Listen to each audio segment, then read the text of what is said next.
Senhor Presidente, senhoras e senhores deputados, estas últimas perguntas do que é que a Juventude Socialista pretende, nem eles sabem porque não conhecem a realidade dos jovens em Portugal, porque quando vimos os últimos posts da Juventude Socialista, tenham calma, menos gritaria, ainda não chegou a hora do almoço, gritem depois para pedir a bifana, tenham calma. Ouvimos hoje jovens do Partido Socialista começar a intervenção por dizer que o Partido Socialista promove políticas de aumentos salariais. Estamos numa altura em que percebemos que na função pública o aumento é de 0,9%, muito abaixo daquilo que será a inflação, muito abaixo daquilo que é o aumento do custo de vida, mas os jovens do Partido Socialista, porque obviamente não percebem a dificuldade na progressão de carreira, porque eles saltam rapidamente da Juventude Socialista para o Parlamento, não conseguem a dificuldade de quem está lá fora a trabalhar anos e anos e anos a favor do Estado e não consegue ter uma progressão de carreira condigna. Para vocês de facto é fácil. Mas hoje já tivemos aqui algumas intervenções interessantes e eu acredito e estou expectante também para ver se este nosso projeto de resolução, qual será o papel que a Iniciativa Liberal terá. Porque a Iniciativa Liberal hoje assumiu-se cada vez mais como individualista e está na parte do liberalismo progressivo do Bloco de Esquerda e a determinada altura está tão contra, mas tão contra não é contra o sistema, é contra a sociedade que começa a ser uma ideologia perigosa deste Parlamento, porque eles é que querem terminar com a sociedade da maneira como a estão a propor. Bom, da nossa parte, aquilo que apresentamos no projeto de resolução tem a ver com as condições de trabalho no ACT, porque a mulher de César, e aproveitando que o Sr. Carlos César está-se a rir, o Sr. Deputado Carlos César está-se a rir, a mulher de César é o pai, é o mesmo, sabe que eu vos confundo a todos, dada a posição que todos têm, é sempre igual.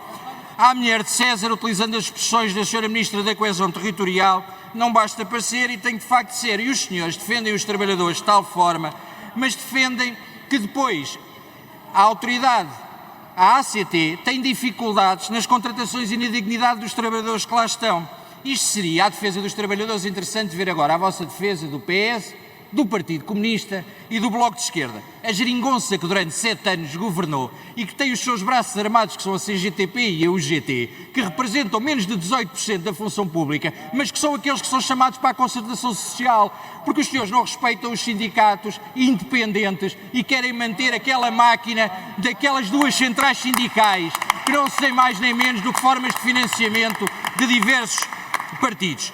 Os senhores não respeitam o problema da inflação e acham que a função pública com 0,9 vai ter o problema resolvido. E quando nós defendemos neste projeto de resolução a melhoria dos meios humanos e dos meios materiais, quer deixar esclarecido que não estamos a falar de BMWs. Não é para contratar e pedir BMWs para as administrações e diretores. Não é para fazerem como fizeram na TAP, que a única coisa que fizeram foi pegar numa empresa que está a ser intervencionada e não ter qualquer capacidade de gestão, que é aquilo que vocês têm e que dá para meter mais uns jovens como o senhor da Juventude Socialista.